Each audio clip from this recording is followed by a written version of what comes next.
Oke, kita akan mulai kita punya pelajaran. Ini adalah bagian ke-9 daripada The Power of God unto Salvation. Kita mulai dengan cerita Raja Solomon di 1 Raja-Raja 3:5 di Gibeon. Solomon dalam tidur pada malam harinya menerima mimpi dari Tuhan, di mana Tuhan mengatakan sesuatu kepada dia yang adalah, mintalah kepadaku apa yang aku mau berikan kepadamu. Jadi itu kayak blank check lah. Kamu sendiri yang isi jumlahnya. Kamu mau apa? Minta aja kamu mau apa. Dan di ayat 9, Sulaiman menjawab, berikanlah kepada hambamu pengertian untuk menghakimi atau memimpin umat-umatmu. Itu yang diminta, pengertian. Dan agar dia bisa membedakan antara yang baik dan yang jahat, ya. Itu yang dia minta. Karena dia butuhkan itu untuk memimpin dan bisa menuntun umat Tuhan berdasarkan hikmat yang diberikan dari Tuhan. Dan Tuhan sangat pleased dengan permintaannya. Karena ayat 11 katakan, karena kamu nggak minta untuk ditambah kamu punya panjang umur, kamu nggak minta untuk kekayaan untuk diri kamu, bukan itu yang kamu minta. Dan kamu nggak minta untuk musuh-musuh kamu disingkirkan, tetapi kamu telah minta pengertian dan bisa membedakan antara baik dan jahat dalam kamu punya judgment. Dan oleh sebab itu diberikan. Jadi Solomon lah seorang yang sangat bijaksana, yang memiliki pengertian dengan wisdom yang kita belajar minggu lalu kan. Di 1 Raja-Raja 3:12 kita lanjut lagi. Katakan, saya akan melakukan sesuai dengan yang kamu minta. Saya telah memberikan wise and an understanding heart. Wisdom dengan understanding. Saya telah memberikan kebijaksanaan dan telah memberikan kepadamu pengertian. Nah, yang berikan ini Tuhan, jangan lupa. Tuhan yang memberikan. Jadi kalau Tuhan yang memberikan, ini bukan main dahsyatnya. Ini bukan dia ke sekolah, lalu dia memperolehnya dari sekolah. Ini yang berikan adalah Tuhan, pencipta semesta alam. Jadi sekarang dia memiliki wisdom, dan dia juga memiliki understanding. Sehingga nggak ada orang seperti dia, atau nggak akan ada orang seperti dia. Karena ini pemberian Tuhan, bukan hasil orang ke sekolah. Kalau orang ke sekolah mungkin bisa ditandingi, tapi kalau pemberian Tuhan nggak bisa ditandingi. Di ayat 1 Raja-Raja 4:30, Sulaiman punya hikmat bertambah-tambah. Sulaiman punya wisdom itu bertambah-tambah, okay? Excel wisdom. Dari semua orang-orang yang tinggal di sebelah timur, dari orang-orang di sebelah Mesir, dialah yang paling memiliki hikmat. Dia wiser, lebih bijaksana dari semua manusia. Okay. Dan inilah dia punya contoh tempat-tempat orang-orang yang dibandingkan itu, dialah yang paling wise. Dan dia mulai dikenal di sekitar bangsa-bangsa. Di bangsa-bangsa sekitar dia mulai dikenal. Dan dia dikenal karena dia punya wisdom. Karena dia punya hikmat. Dan seharusnya kan kita tahu, kalau Tuhan berikan hikmat, seharusnya Tuhanlah yang dimuliakan, sama dengan di Matius 5 ayat 16. Di saat ada good works yang adalah hasil pekerjaan Roh Bapa dalam kehidupan manusia, seharusnya Bapalah yang dimuliakan. Jadi wisdom dengan understanding yang diberikan kepada Solomon ini, dengan catatan Tuhan dimuliakan melalui dia punya wisdom dengan understanding. Sehingga dia sekarang sudah sangat populer, sudah dikenal di kalangan bangsa-bangsa di sekitar dia. Dia bisa berbicara 3.000 Proverbs. Proverbs itu pepatah ya, atau Amsal, buku Amsal. Dia yang tulis buku Amsal kan. Dan buku Amsal penuh dengan hikmat, kita tahu. Dan dia tahu 1005 lagu-lagu ya. Tentu saja lagu-lagunya sangat mantap juga ya. Kalau lagu-lagu ini dibuatnya berdasarkan hikmat yang dari surga. Dia bisa bicara tentang pohon. Nah, mungkin orang di dunia setelah itu bisa bicara tentang pohon. Tapi kalau dia bicara tentang pohon, orang akan duduk dan dengar. Dari pohon cedar di Lebanon ke hyssop, dia bisa bicara tentang binatang-binatang, tentang burung-burung, tentang binatang-binatang yang merangkak. Dia bisa bicara tentang ikan-ikan. Jadi kalau dia bicara tentang ikan itu dia mengerti sekali. Pohon dan binatang, burung, ikan, semua yang merangkak, dia sangat mengerti. Karena dia memiliki hikmat dan pengertian dari surga. Dan semua orang datang untuk mendengar dia punya wisdom. Dan raja-raja bumi datang untuk mendengar dia punya wisdom. Artinya, raja-raja dunia datang untuk mendengar wisdomnya Tuhan dengan understandingnya Tuhan yang disalurkan melalui Solomon, kan? Karena ini Tuhan punya wisdom yang diberikan kepada Solomon ini. Jadi orang datang. Jadi kalau kita lihat bahwa kita bicara tentang Tuhan ya, kalau kita bicara tentang Tuhan berdasarkan pengertian yang benar, orang akan datang dengar, itu kuncinya. Tapi ya kalau kita bicara sesuatu yang enggak ada wisdomnya dari surga, pantas orang enggak tertarik mendengar. Kecuali memang dia enggak suka hal-hal surgawi kan. Jadi semua orang mulai datang dan mau mendengar dia punya wisdom. Nah, kutipan berikut ini, kita lihat, Sulaiman punya hati, atau dia punya pikiran saking bijaksananya, teringat Lucifer di surga kan, sangat bijaksana, turn from God, berpaling dari Tuhan, di mana dia memperbanyak bagi dirinya istri-istri dari bangsa-bangsa penyembah berhala. Tuhan telah melarang dia untuk kawin antar jenis kepercayaannya, antar imannya, interfaith. Tuhan sudah larang itu, kan? Karena Tuhan sudah membuat dia sudah disanctify, sudah dipisahkan. Tapi dia tetap melakukannya. Dan dia punya istri-istri ini yang banyak sekali, membuat dia sekarang menyembah other gods.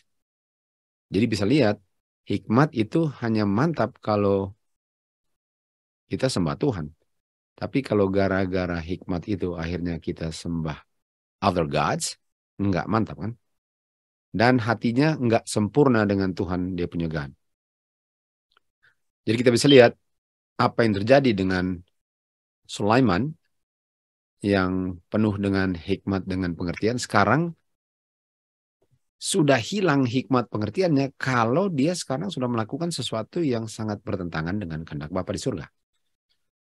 Sudah sangat bertentangan.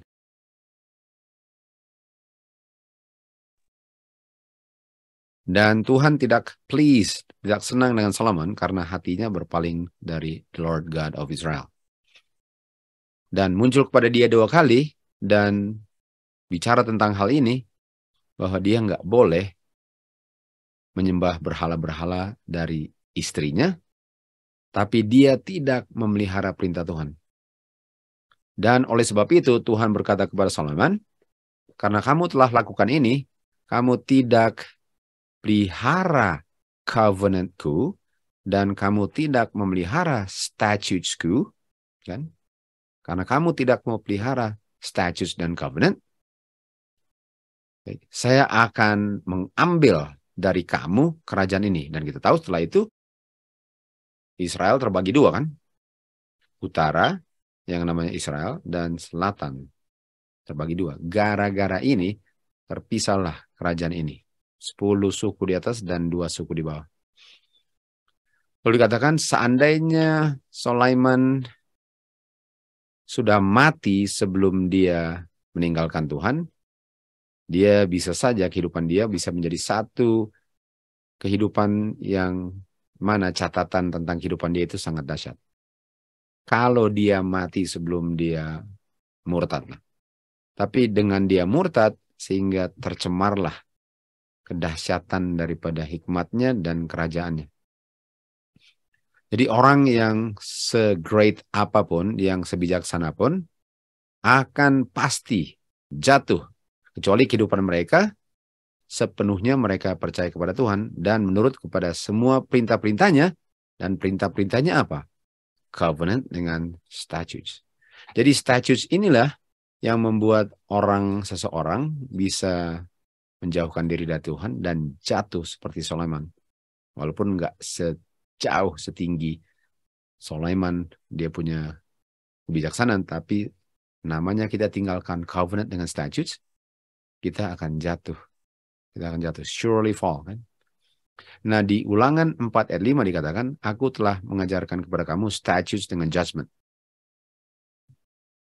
Yang engkau harus lakukan di tanah di mana engkau dibawa keluar dari Mesir untuk tinggali atau diami. Peliharalah dan lakukanlah statutes dengan judgment. Karena kalau kamu lakukan dia punya statutes dan judgment, inilah kamu punya wisdom dengan understanding. Jadi kenapa Sulaiman jatuh? Karena dia sudah mulai bertindak atau hidupnya sudah bertentangan dengan statutes dengan judgment. Kita sudah bisa lihat apa yang terjadi di akhir zaman. Di mana kalau statutes dengan judgment ditolak, ini sama dengan mengulang kemurtatan daripada raja yang paling dahsyat, wisdom dengan understandingnya. Dan kalau kamu memelihara dan melakukan ini statutes dengan judgment, inilah kamu punya wisdom dan understanding yang kita tahu diberikan kepada Sulaiman kan di hadapan bangsa-bangsa. Yang mereka akan mendengar ini statutes semua.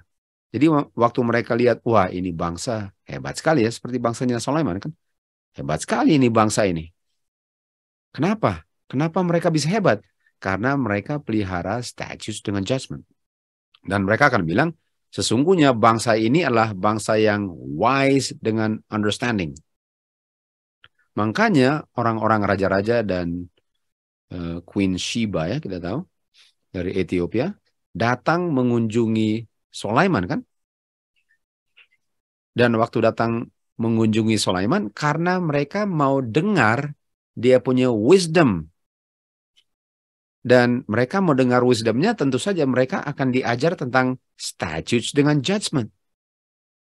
Jadi statutes dengan judgment itulah yang menjadi magnet yang menarik orang untuk tertarik untuk dengar firman Tuhan.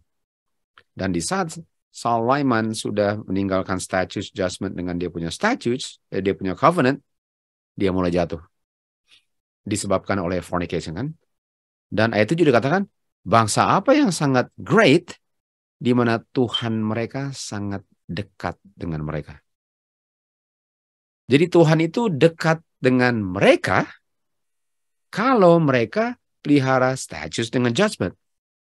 Tuhan itu jauh dari mereka kalau mereka tolak statutes dengan judgment.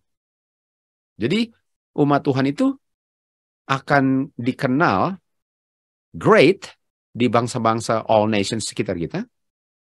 Dan mereka akan tertarik untuk mendengar pekabaran malaikat ketiga kalau umat Tuhan pelihara statutes dengan judgment. Dan kita tahu kalau fall apa? Babylon. Fail, gagal, fall sama. Surely fall, surely fail. Dan yang akan jatuh Babylon. Babylon apa? Tolak statutes dengan judgment. Dan Tuhan tidak dekat, tapi Tuhan jauh dari mereka. Oke, kita lanjut di sini. Di Keluaran 20 ayat 19 kita lihat. Waktu Tuhan sudah selesai berbicara 10 hukum. Dan 10 hukumnya di Keluaran 20. Mulai ayat 3-17. Waktu Tuhan sudah selesai. Kita tahu umat Tuhan bilang kepada Musa. Kamulah yang bicara dengan kami. Dan kita akan dengar. Jangan biarkan Bapa bicara kepada kami. Nanti kita mati. Dan orang-orang yang bilang kepada Musa, kamulah yang bicara. Mereka apa? Menjauhi diri. Sementara Musa mendekati Tuhan. Dan Tuhan di mana? Di kegelapan yang sangat pekat. Nah, apa artinya ini? Kita bisa lihat ya. Orang yang memelihara statutes dengan judgment, Tuhan dekat. Tuhan dekat kepada orang yang memelihara statute dengan judgment. Dan waktu Tuhan berikan 10 hukum, mereka menjauh. Sementara Musa mendekat dan lokasi Tuhan di kegelapan yang pekat. Kalau nggak salah katanya pekat ya. Thick darkness lah, kegelapan yang tebal. Dan hanya orang-orang yang pelihara statutes dengan judgment lah yang bisa mendekat Tuhan.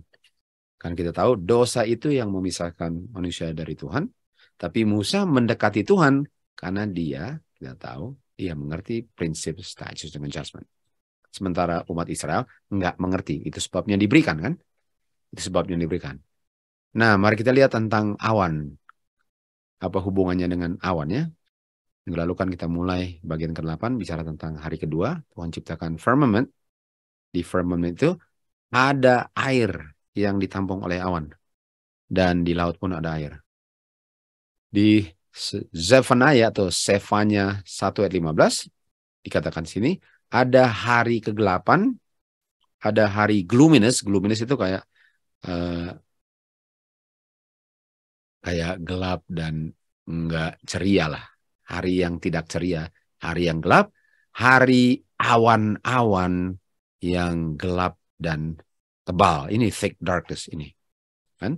Jangan lupa, Musa mendekati Tuhan dan Tuhan berada di awan yang gelap. Tuhan berada di awan yang gelap. Jadi waktu Musa mendekati Tuhan, Tuhan berada di awan yang gelap. Dan akan ada hari kegelapan, akan ada hari awan yang gelap. Nah, kalau ada hari awan yang gelap, artinya ada Tuhan di situ, betul? Dan hanya orang yang pelihara statutes dengan judgment lah yang bisa mendekati Tuhan di hari awan yang gelap. Di 1888 Messages, halaman 930, setan akan datang melalui jalur apapun yang diizinkan untuk terbuka untuk membutakan pikiran-pikiran manusia akan hal-hal yang penting yang bisa menentukan mereka punya kekekalan yang sedang terjadi sekarang. Jadi setan mau membutakan dari peristiwa-peristiwa yang seharusnya umat Tuhan mengerti sehingga bisa siap nanti. Lalu dikatakan apa? Kalau dia bisa be cloud itu ialah untuk membuat pikirannya nggak bisa lihat kayak ada awan yang gelap gitu. Karena ada kata apa di be cloud? Cloud. Ada kata cloud ya. Dan cara untuk bikin be clouds pikirannya ialah untuk membutakan pikiran mereka. Membutakan pikiran mereka itu pikirannya di cloud. Dan pekerjaannya akan tercampur ragi. Kita tahu ragi adalah lambang daripada dosa, salah satu lambang daripada dosa kan. Jadi di hari-hari yang gelap bisa saja orang itu sama dengan orang-orang Israel yang mereka malahan nggak bisa lihat Tuhan. Karena mereka punya pikiran yang dibutakan itu sudah be cloud. Yang mereka lihat adalah awan yang gelap. Sementara Musa menuju ke Tuhan di awan yang gelap. Dan orang Israel lihat awan gelap, malahan mereka menjauh. Perbedaannya apa? Statutes dengan judgment. Jadi akan banyak orang ketakutan waktu mereka lihat awan yang gelap di langit. Sedemikian rupa atau demikian juga banyak orang nggak perlu sebenarnya takut mengenai awan-awan yang menyelubungi pikiran mereka. Jadi sebagaimana mereka lihat awan lalu di langit lalu ketakutan lihat awan yang gelap ya, nggak kelihatan mataharinya, itu menakutkan. Itu sama dengan orang pun sedang ketakutan karena mereka punya pikiran itu seakan-akan diselubungi awan. Kalau tidak mengerti statute judgment. Karena Musa nggak ada awan yang menyelubungi pikirannya. Karena dia nggak takut untuk mendekati Tuhan di tengah awan yang gelap. Tapi apa yang bisa menggeser, apa yang bisa melenyapkan awan yang gelap? Jawabannya apa? Waktu matahari muncul. Jadi matahari muncul itulah yang bisa menggeser. Dia punya awan gelap kan? Artinya apakah Musa bisa melihat matahari di balik awan? Bisa. Apakah dia bisa lihat mataharinya waktu dia lihat awan gelapnya? Bisa. Sementara orang lain nggak bisa. Oke, di Maleakhi 4 ayat 2 dikatakan, matahari righteousness akan muncul dengan penyembuhan. Artinya, kalau saya bisa lihat righteousness, matahari righteousness, righteousness itulah yang menyebabkan saya bisa mendekati awan yang gelap tanpa rasa takut. Jadi dari kegelapan muncul terang. Dari gelap muncul terang. Jangan lupa, dari gelap, let there be light. Dari gelap muncul terang. Jadi nggak perlu umat Tuhan takut akan kegelapan kalau Tuhan bisa munculkan matahari righteousness dari kegelapan. Musa nggak takut lihat awan gelap. Umat Israel yang melanggar status dengan judgment lah yang sedang ketakutan. Nah, apalagi yang dari terang, dari gelap dan terang. Dikatakan di sini di 2 Petrus 1:19 dikatakan, seperti terang yang menyinari tempat yang gelap. Kita tahu Agustus 15, 1844 itu midnight cry kan? Dan seperti matahari terbit dalam hati kamu. Matius 25:10. Kita tahu di zaman William Miller, Agustus 15, 1844 itu midnight cry. Jadi di tempat yang gelap muncul terang pekabaran. Dan waktu matahari terbit dan sudah tinggi di langit, Matius 25:10, waktu tutup pintu, orang-orang yang melihat terang itu masuk bilik maha suci melalui iman di Ka'bah di surga. Dan apa itu terang yang menerangi tempat yang gelap? A more sure word of prophecy. A more sure word of prophecy adalah dia pastikan nubuatannya di Oktober 22, 1894 dan terangnya yang menunjukkan kepada Oktober 22, 1844 mulai menerangi kegelapan di Agustus 15, 1844. A more sure word of prophecy. Tapi orang-orang yang bodoh, yang foolish, mereka nggak bisa lihat itu. Mereka malahan menjauhi diri karena yang mereka lihat kegelapan. Karena mereka lihat kegelapan, mereka nggak pernah bisa lihat righteousness, matahari di belakang kegelapan itu, sehingga mereka nggak pernah bisa masuk dengan Tuhan Yesus by faith di bilik maha suci ke bilik maha suci di surga. Awan. Di balik awan ada Tuhan. Mazmur 97 ayat 1 dan seterusnya, Tuhan bertahta dan awan dan kegelapan menyelubungi Tuhan. Tuhan punya tempat kediaman lah righteousness dengan judgment. Lihat. Coba lihat ini. Di sekitar Tuhan ada awan dan kegelapan. Jadi di balik awan ada apa? Ada matahari. Nah, kalau kita lihat, waduh, mendung hari ini. Apakah mendung artinya matahari nggak terbit? Enggak. Matahari nggak terbit. Ketutup aja awan, tapi saya tahu walaupun gelap, saya tahu di balik awan itu ada matahari. Di balik awan ada matahari.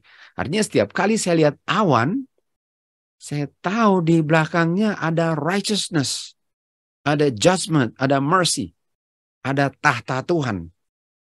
Ada tahta Tuhan. Ulangan 4 ayat 8 dikatakan, bangsa yang apa yang sangat great, yang memiliki status dengan judgment, di mana semua hukumnya righteous. Ini righteous. Kan? Dan Tuhan yang bertahta di sekitar awan, di sekitarnya awan yang gelap apa? Righteousness. Hukumnya righteous. Ini kan? Jadi di belakang awan ada righteousness, ada hukumnya, ada status dengan judgment. Jadi kita nggak perlu takut waktu kita memasuki Jacob's time of trouble, karena itulah masa kegelapan Tapi kita tahu di belakang itu ada matahari righteousness. Kita nggak perlu takut kegelapan. Kalau di balik kegelapan ada terang. Keluaran 20 ayat 18. Di Bukit Sinai, setelah mereka mendengar 10 hukum dibentangkan, semua orang melihat guntur, kilat, suara sangkakala, dan the mountain smoking, ya. Kayak ada asap. Nah, asap itu sama dengan apa? Sama dengan awan, ya. Dan mereka melihat semua itu waktu Tuhan berbicara dia punya 10 hukum. Nah, kita tahu Tuhan bicara, Tuhan berada di gunung, dan gunungnya penuh dengan awan. Artinya, umat Israel waktu lihat itu ketakutan. Waktu Musa lihat, dia malahan mendekat. Jadi Tuhan sedang berdiam di belakang awan. Dan waktu dia di belakang awan, apa yang dia kumandangkan? Apa yang dia bentangkan? 10 hukum. Apa 10 hukum? Righteousness. Dan apa righteousness dengan judgment? Disitulah Tuhan bertahta. Jadi perlu takut dengan awan gelap? Sama sekali tidak. Sama sekali tidak perlu takut waktu lihat awan gelap. Nah, kalau itu Keluaran 20, Keluaran 19, chapter sebelumnya apa yang terjadi? Yehova bilang kepada Musa, lihat saya akan datang di tengah awan yang tebal. Agar mereka bisa mendengar bahwa aku berbicara dengan kau dan mereka percaya engkau selama-lamanya. Lalu ayat 18, dan Bukit Sinai dipenuhi dengan asap, dan Yehova turun di tengah api, dan asap naik, dan asap seperti asap tempat pembakaran, dan gunung itu mulai goyang atau gempa bumi. Jadi kita bisa lihat, di semua hal-hal kayak bencana alam, ada gempa bumi, ada asap, ada suara kilat, ada guntur, siapa di belakangnya? Jadi kita nggak perlu takut untuk lihat kegelapan kalau Tuhan bilang, let there be light. John 12:50. Dan saya mengetahui dia punya perintah-perintah adalah life everlasting. Nah, artinya kalau perintahnya Tuhan itu di belakang awan, artinya di belakang awan ada apa? Ada kehidupan kekal. Orang yang takut awan akan menjauhi diri dari kehidupan kekal. Orang yang nggak takut awan gelap, dia mendekati kehidupan kekal.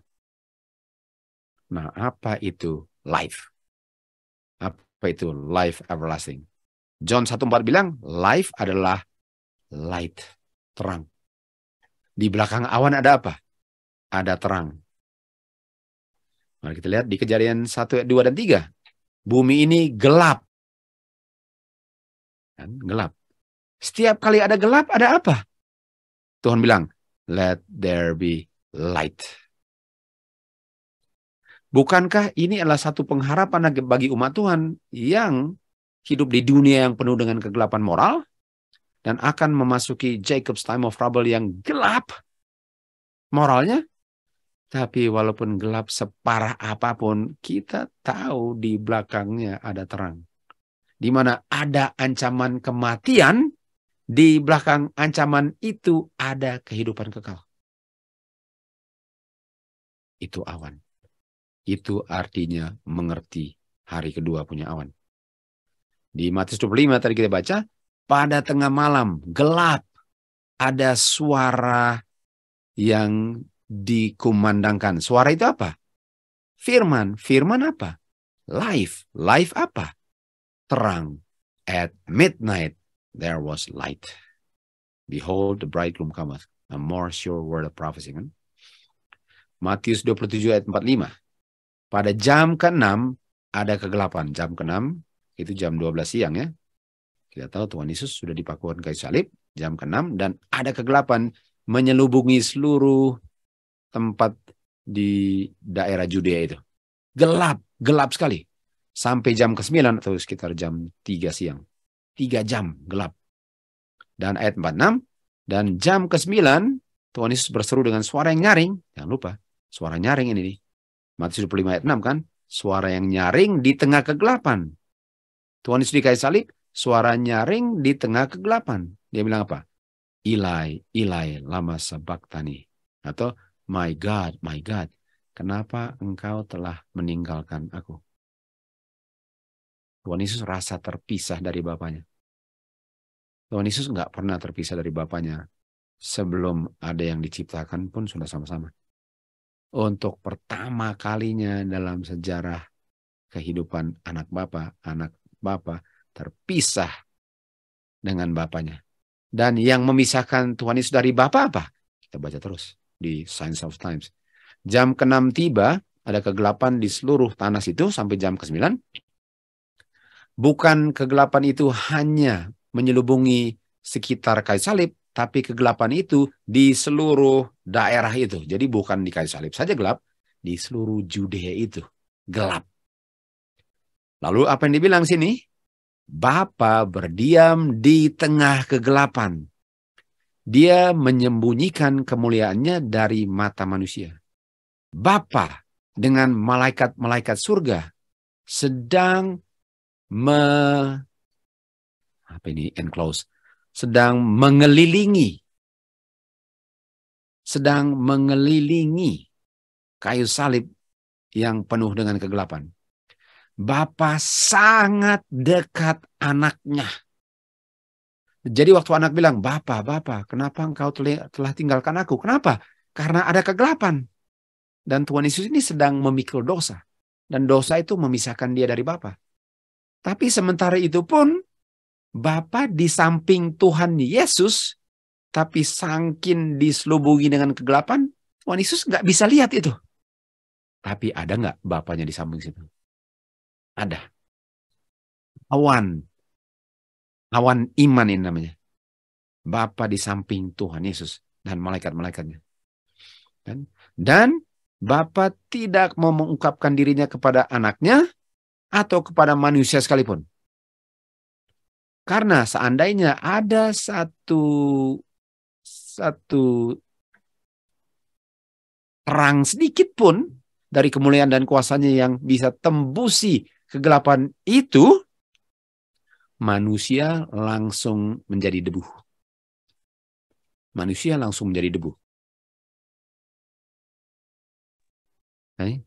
akan langsung menjadi debu. Jadi gelapnya, saking gelapnya itu menjadi dinding untuk Tuhan punya kemuliaan nggak tembus. Sehingga anaknya bilang, Bapa, di mana engkau? Kenapa aku sudah ditinggalkan? Dan manusia pun nggak bisa lihat. Karena saking tebalnya. Kenapa ada kegelapan itu? Di tengah kegelapan, Bapa menyembunyikan dirinya dari prying eyes, ya, mata manusia yang mau melihat penderitaan anaknya di kayu salib. Jadi orang-orang yang jahat ini, mereka dengan senang banget untuk melihat Tuhan Yesus menderita di kayu salib. Dan Bapa nggak mau mereka dengan mata kepuasan mereka melihat penderitaan anaknya, ditutuplah tempat itu sehingga mereka nggak bisa lihat anaknya menderita pikul mereka punya dosa. Dia menutupi alam dengan jubah kegelapan. Jadi alam pun ditutupi dengan kegelapan. Sehingga alam pun tidak bisa melihat penciptanya punya penderitaan terakhir sebelum dia mati. Bapa tutup itu. Sehingga anaknya punya penderitaan itu nggak perlu dilihat mata-mata yang najis semua itu. Dan alam pun saking mengerikannya ditutupi oleh awan sampai awan yang gelap menutupi alam untuk bisa melihat penciptanya punya penderitaan terakhir. Tapi di belakang awan itu ada siapa? Ada Bapa dan malaikat surga. Mazmur 18 ayat 11. Dia telah membuat kegelapannya itu tempat persembunyiannya. Di mana ada air gelap dan awan yang gelap di langit. Di belakang itu ada Son of Righteousness. Jadi awan yang gelap yang menutupi Bapa dari pandangan. Itu sebenarnya jaminan Bapa ada di situ. Jadi di saat ada kegelapan, kamu tahu Bapa di situ. Jadi jangan takut. Jangan takut. Kegelapan lebih gelap, lebih kita tahu ada Bapa di situ. Lebih gelap, artinya saya tahu di belakangnya ada matahari. Lebih nggak kelihatan mataharinya, lebih saya tahu ada mataharinya. Karena lebih gelap, lebih jamin ada terang di belakangnya. Kita sudah memasuki masa kegelapan. Dan kita nggak pernah by faith hidup dalam kegelapan. Sehingga kita nggak pernah bisa tersandung dalam kehidupan kita. Di jam-jam yang mengerikan itu, setelah Tuhan Yesus sudah menyelesaikan pekerjaan perantaranya di bilik Maha Suci, umat Tuhan sekarang hidup di hadapan Bapa tanpa perantara. Tanpa perantara. Kalau kita berdosa, dosa kita nggak bisa diampuni lagi. Ini sudah Daniel 21. Setiap kasus sudah ditentukan, setiap permata sudah ditentukan menjadi milik Tuhan, tapi Tuhan tunggu. Jadi walaupun pekerjaan Tuhan Yesus sudah selesai di bilik Maha Suci, Tuhan tunggu. Belum mau datang ke bumi, Tuhan tunggu. Tuhan sedang tunggu. Nah, waktu dia tunggu, apa yang sedang terjadi? Dia mau meletakkan dosa-dosa daripada setan di atas kambing atau setan. Artinya setan akan menerima dosanya. Dan kita tahu, setan memikul dosanya untuk 1000 tahun. Tapi dosanya yang diletakkan itu, yang letakkan adalah fitman kan. Fitman itu yang tarik dia, secara simbol kan, dia tarik dia ke padang belantara. Dan waktu tarik dia ke padang belantara, itulah Jacob's time of trouble. Itu sebabnya Tuhan Yesus nggak langsung datang, karena itu harus terjadi dulu. Dan jangka waktu untuk menarik dia ke padang belantara, itulah jangka waktu Jacob's time of trouble. Untuk diletakkan di atas kepala setan dosanya dia, dan dosa dia dengan untuk menggoda orang-orang sehingga mereka berdosa. Itu harus diletakkan. Tapi yang saya mau tekankan adalah umat Tuhan hidup tanpa perantara. Nggak apa-apa, nggak ada perantara, dengan catatan nggak akan berdosa lagi. Waktu protection, daripada hukum negara yang protect manusia ya, ditarik dari mereka yang menghormati hukum Tuhan. Di berbagai tempat di dunia ini akan ada gerakan serentak untuk membinasakan mereka. Di saat hukum-hukum undang-undang sudah diinjak-injak, umat Tuhan mau dibinasakan. Pada waktu yang sudah ditetapkan akan diundang-undangkan, dan undang-undang itu sudah tambah dekat, di mana mereka akan kerjasama untuk menyingkirkan, cabut dari akar-akarnya kelompok kecil ini yang mereka sangat benci. Akan ditetapkan untuk diserang pada waktu malam tertentu, dan akan membungkamkan, mendiamkan mereka, orang-orang yang selalu dengan pekabaran mereka menegur dan nggak suka sekali mereka ditegur akan dosa mereka, sehingga paling bagus mereka dibunuh saja. Ini terjadinya di Jacob's time of trouble. Umat Tuhan ada yang di penjara, ada yang di gunung-gunung, sembunyi di gunung-gunung, di hutan, masih memohon akan perlindungan akan Tuhan.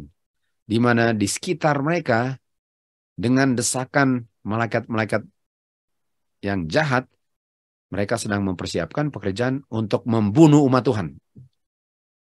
Dan di saat mereka sudah mau membunuh umat Tuhan, kegelapan kan itu, di saat mereka mau bunuh umat Tuhan, di saat umat Tuhan mau dibunuh, itu gelapnya bukan main. Sudah gelap sekali.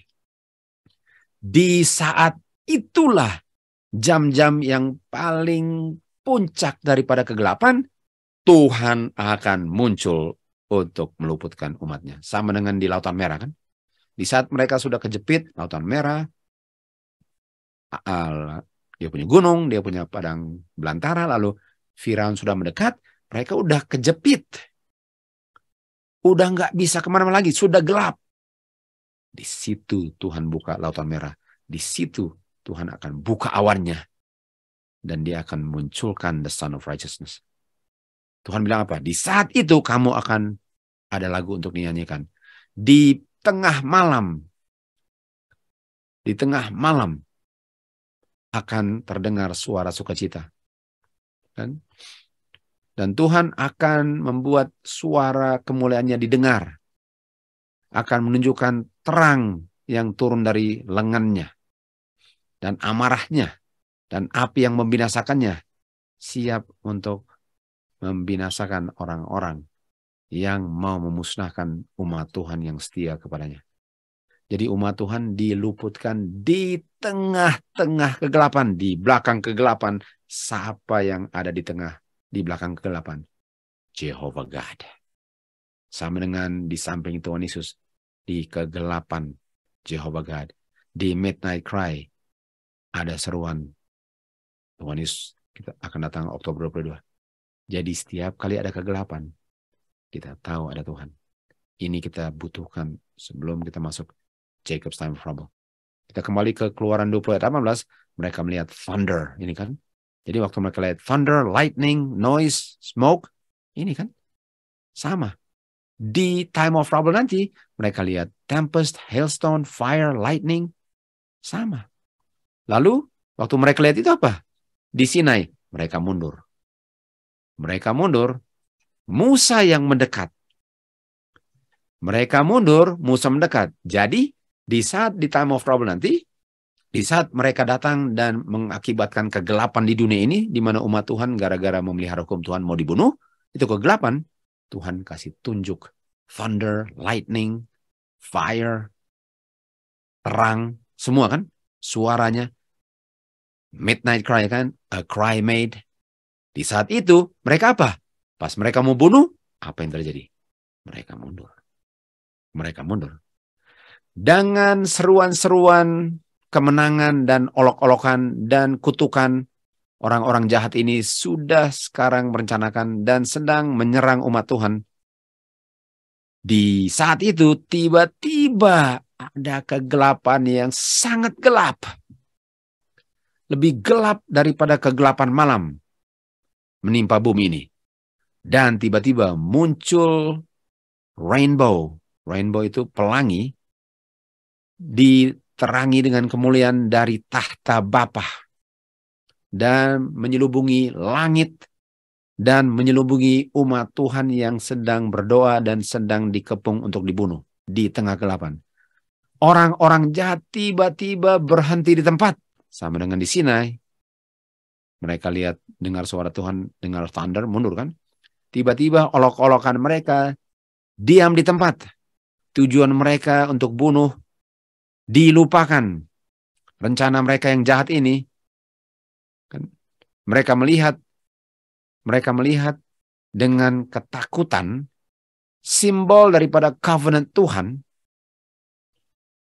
dan bagaimana mereka ingin sekali untuk sembunyi dari terang yang sedang menerangi umat Tuhan. Padahal tadinya mau apa? Dengan ganas mau bunuh umat Tuhan, tiba-tiba Tuhan muncul di tengah kegelapan. Mereka langsung mundur, sama dengan di Sinai. Sama dengan di Midnight Cry yang foolish virgins langsung mundur kan. Sedangkan yang wise virgins maju terus.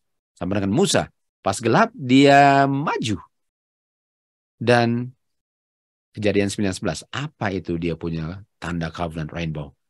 Di Kejadian 9:11 dikatakan, saya akan establish saya punya covenant. Dan inilah tanda daripada saya punya covenant. Saya akan membuat pelangi di awan. Dan waktu umat Tuhan datang, waktu umat Tuhan mau dibinasakan, lalu muncul terang dan orang-orang yang takut mundur sama dengan di Sinai, sedikit lagi kita lihat apa di langit? Awan. Siapa duduk di atas awan? Juru selamat kita. Selalu Tuhan munculnya dengan awan. Setiap kali ada awan, itu mengingatkan akan kuasa Tuhan. Dengan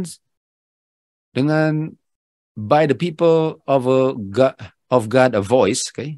Di samping umat Tuhan ada suara yang jelas dengan merdu yang terdengar. Lihat ke atas. Sementara mereka mengepung umat Tuhan, lihat ke atas. Dan waktu mereka lihat ke atas, mereka lihat the bow, pelangi. Dan awan yang ganas dan sangat gelap ini yang menutupi langit, firmament, hari kedua, awan terbelah. Seperti Stefanus. Waktu dia lihat ke langit, dia melihat kemuliaan Bapa dan anak manusia duduk di atas tahtanya. Di dalam kemuliaannya, bentuk yang mereka lihat adalah tanda dia punya humiliation, penghinaan. Jadi mereka bisa lihat bagaimana Tuhan Yesus yang mereka pakukanlah di zamannya Stefanus ya. Ini dia yang sedang berdiri. Waktu mereka lihat, waktu Stefanus mau dilempari batu. Kan? Dan dari bibir mereka mendengar, dari dia punya bibir, Tuhan Yesus punya bibir, mereka mendengar permohonan yang dipersembahkan di hadapan Bapanya dan malaikat-malaikat. Apa yang mereka dengar?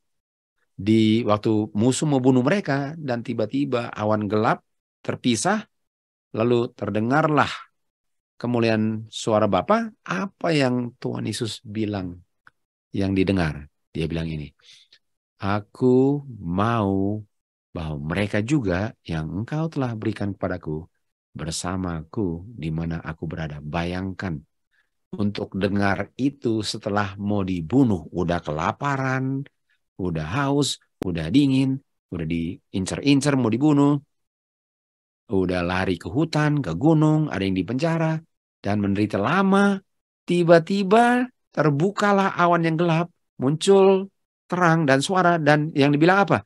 Aku mau mereka bersama-sama aku, Bapak. John 17:24. Sekali lagi suara yang merdu seperti lagu ini, dan kemenangan kedengaran.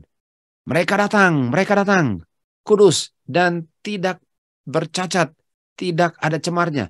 Mereka telah memelihara firman-Ku dengan kesabaranku. Dan mereka akan berjalan di antara malaikat. Dan bibir-bibir yang sedang gemetar dan pucat ini berseru kemenangan.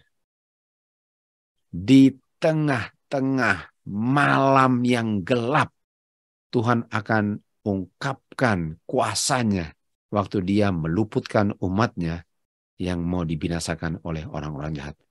Matahari muncul di dalam keterikannya. Tanda-tanda mengikuti setelah itu.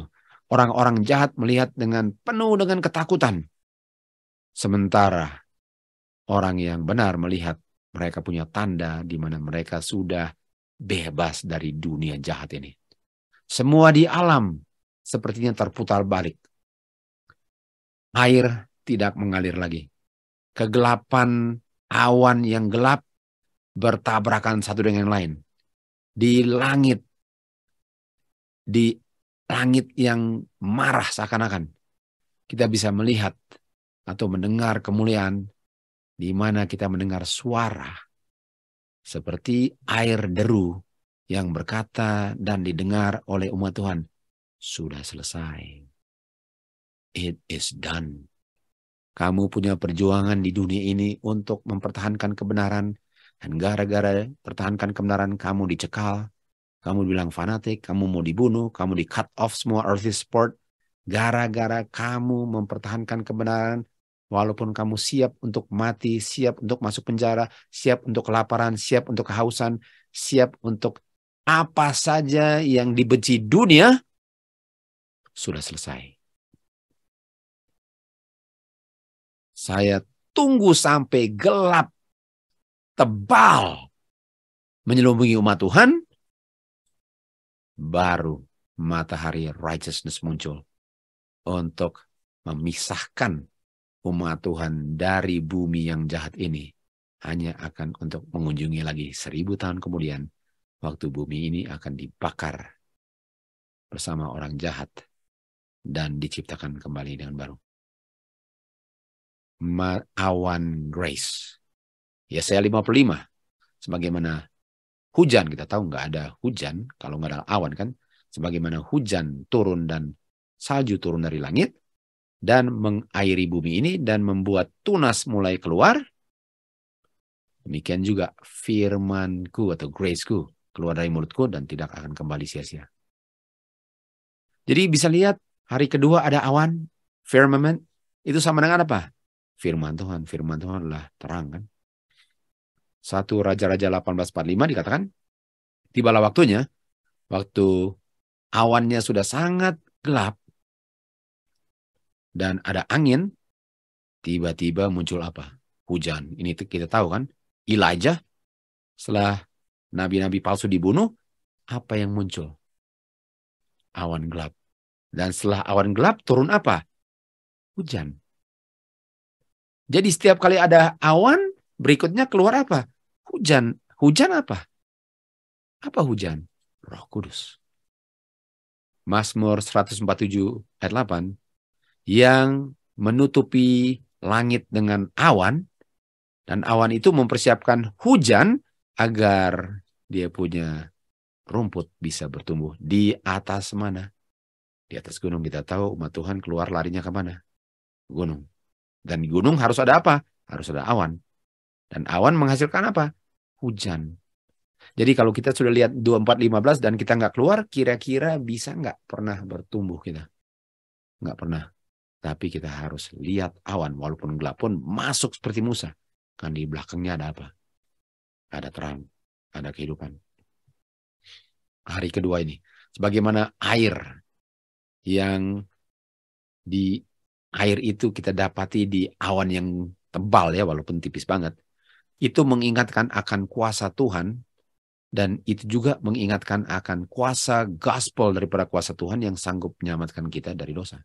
Awan itu ada power kan?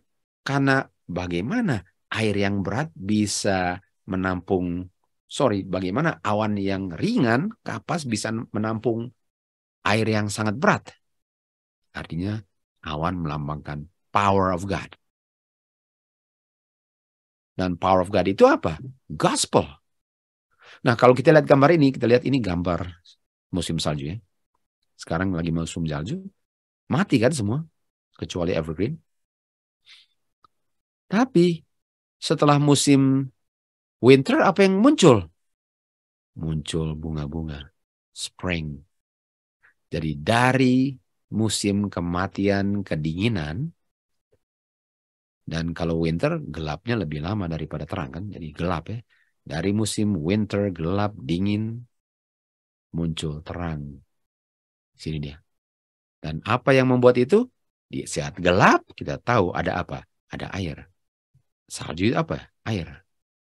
Lalu mulailah keluar tumbuh-tumbuhan yang sangat indah. Itu di nature pun, dari dia punya musim pun kita bisa lihat. Dari gelap, dari kematian muncul kehidupan. Dari gelap muncul terang. Kan? Jadi gospel itu adalah good news kan, glad tidings dari dosa. Powernya Tuhan, bicara tentang power itu, di belakang powernya ada apa?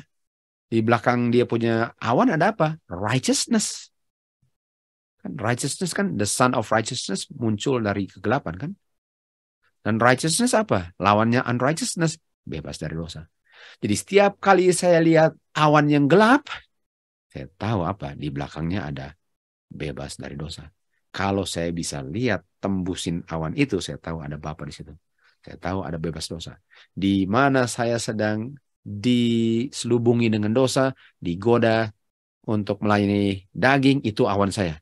Saya punya awan kegelapan. Saya tahu kalau saya bisa dengan iman melihat tembus kegelapan dosa itu, keinginan daging, ada apa?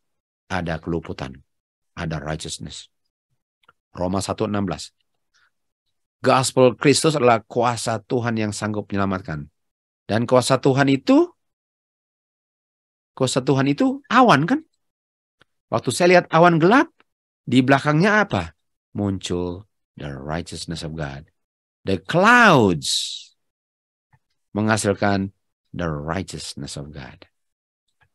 Di mana ada awan, kita tahu ada matahari. Ada hujan yang siap untuk memenuhi kebutuhan orang. Dan kita tahu kita bicara tentang spiritual sekarang. Spiritual things.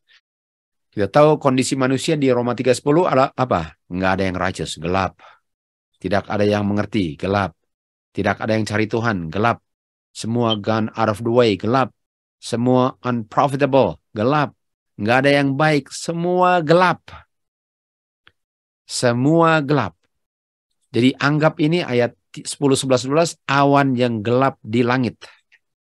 Ada awan yang gelap di langit. Tapi dari awan yang gelap di langit akan ada apa? Ada akan drop down, turun, cometh down. Akan turun dari awan yang gelap, apa? Hujan righteousness. Hujan keselamatan. Lalu tumbuhlah tumbuhan-tumbuhan righteousness. Dan dipanenlah waktu Tuhan datang. Saudara-saudara, penting sekali untuk saya bisa melihat kuasa Tuhan di hari kedua penciptaan. Di langit, di awan, di hujan. Semua itu menceritakan tentang kuasa Tuhan yang sanggup menyelamatkan. Sama dengan air turun, Yesaya 5:5 bilang, hujan turun, sama dengan firman Tuhan turun. Di dalam kegelapan, midnight, there was a cry made, firman Tuhan. Di saat kegelapan, Tuhan langsung bilang dia punya covenant.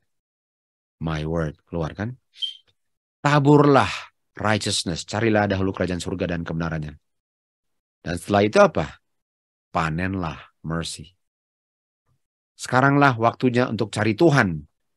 Dan waktu Tuhan datang, dalam bentuk apa dia datangnya? Dia datang atau come down. Hujan righteousness. Carilah Tuhan di kegelapan dunia ini. Tuhan akan datang dalam bentuk hujan terang. Hujan righteousness. Yeskiel 34:26 dikatakan, saya akan menyebabkan hujan turun pada waktunya. Berkat hujan, shower of blessing. Tapi berkat hujan itu hanya bisa dilihat oleh orang yang bisa melihat berkat itu di belakang awan kesulitan dan tribulation. Kejadian 1:14, Tuhan bilang apa? Let there be lights. Bilang biarlah ada light. Light, kata lainnya apa? Life atau righteousness. Di langit, di heaven. Biarlah ada light yang ditutupi oleh awan. Untuk menjadi apa? Light itu atau righteousness itu atau shower itu kan. Jadi kalau bilang righteousness, firman Tuhan, shower, blessing, life, itu dia. Let there be righteousness. Let there be hujan. Let there be shower. Itu dia. Let there be light. Di mana? Di langit. Dan itu light untuk apa? Untuk menentukan seasons. Nah, season apa? Untuk menentukan assembly. Untuk menentukan sesuatu yang di-appointed. Untuk menentukan feast. Status dengan judgment. Bayangkan. Awan. Ceritakan tentang status judgment dengan feast. Awan. Bicara tentang feast. Kita lihat di Testimony to Minister Gospel Worker 508. Kristus bilang, di mana 2 atau 3 orang berkumpul, assemble together, di situ aku pun berada di tengah mereka. Perkumpulan gereja seperti camp meeting atau apa? Assemblies. Assemblies apa? Appointed time. Assemblies of home church adalah Tuhan punya appointed season. Opportunities untuk berikan hujan awal dan hujan akhir. Di saat umat Tuhan berkumpul sama-sama belajar firman Tuhan di home church, di situ dicurahkannya hujan. Artinya di mana ada hujan, ada awan, dan di belakang awannya apa? Righteousness. Karena nggak bisa ada hujan kalau nggak ada awan. Nggak bisa. Dan hebatnya sekarang, secara yang kita lakukan sekarang ya, walaupun ini bukan spiritual, kita tahu bahwa ini Zoom meeting namanya apa? Zoom Cloud Meeting. Zoom Cloud Feast. Zoom Cloud Assemblies. Dan di situ dicurahkan apa? Early dengan late rain. Sakaria 10 ayat 1, mintalah kepada Jehovah God hujan pada waktunya. Pada waktunya apa artinya? Appointed time. Dan dia akan buat awan dan mengakibatkan hujan untuk jatuh, untuk membasahi rumput-rumput di ladang. Hari kedua menunjukkan kuasa Tuhan, berkat Tuhan yang dimuncurkan. Kalau saya ada iman, saya bisa lihat di belakang kegelapan selalu ada keluputan. Tuhan izinkan saya untuk memasuki awan pencobaan yang gelap. Dan hanya dengan imanlah saya bisa bersukacita dalam kegelapan. Karena saya tahu Tuhan sangat dekat dengan saya. Walaupun saya nggak bisa lihat karena ada awan kegelapan. Oke, Matius 24 ayat 32. Belajarlah perumpamaan daripada pohon ara, di mana cabangnya sudah mulai lembut dan mulai kasih keluar dia punya daun-daun. Kamu tahu sedikit lagi sudah mau musim panas, musim panen. Tutup pintu. Demikian juga, waktu kamu lihat semua hal ini, nah sekarang saya tanya, apa yang membuat dia punya daun keluar? Hujan. Karena ini terjadinya di spring, dan spring itu apa? Spring showers. Jadi waktu kamu lihat daun-daun mulai keluar, itu karena hujan. Artinya waktu kamu lihat hujan, dan di mana Tuhan curahkan hujannya. Appointed time, assemblies. Di saat kita belajar tentang assemblies, di saat kita belajar tentang Holy Convocation, di saat kita belajar feast untuk kita bisa gather together, itu musim aja. Musim apa? Musim hujan. Di saat kamu lihat dia punya pucuk mulai keluar, spiritualnya apa? Di saat kamu lihat hujan dicurahkan di assemblies, di feast. Di saat kamu lihat itu, kamu tahu summer, tutup pintu, sudah dekat, sudah di ambang pintu. Dan generasi yang lihat ini tidak akan berlalu sampai kedatangan Tuhan Yesus. Langit dan bumi bisa lenyap. Firman Tuhan yang bilang ini nggak pernah akan gagal. Di saat Tuhan mulai curahkan, tapi curahkannya dengan catatan umat Tuhan mengerti apa? Feast, assemble. Di saat itu, ketahuilah waktunya sudah dekat. Walaupun tidak seorang pun mengetahui jam dan hari kedatangannya, kita diinstruksikan, dituntut untuk mengetahui sudah dekatnya. Dan kalau kita nggak tahu dan nggak mau tahu, dan nggak peduli untuk tahu bahwa sudah dekat waktunya, artinya kalau saya nggak tahu, nggak mau tahu, dan nggak peduli untuk tahu, udah pasti saya nggak peduli untuk assemblies. Dan kalau saya nggak assembly, saya nggak dicurahkan hujan. Bisa saja karena saya lihat awan dan ketakutan. Dengan ketakutannya, saya nggak masuk ke awan. Saya nggak bisa lihat di belakang awan ada matahari, sun of righteousness, Maleakhi 4:2. Dan di saat saya menolaknya, fatal. Fatal.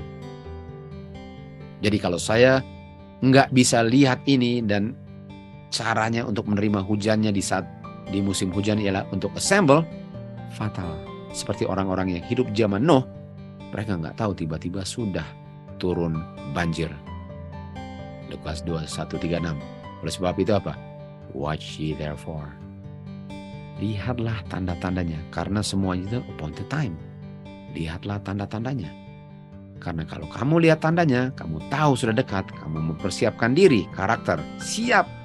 Mulai dibicarakan, direnungkan, melihat kasih Bapa. Hanya kasih Bapa lah yang bisa membuat orang gak takut untuk menghadapi kegelapan.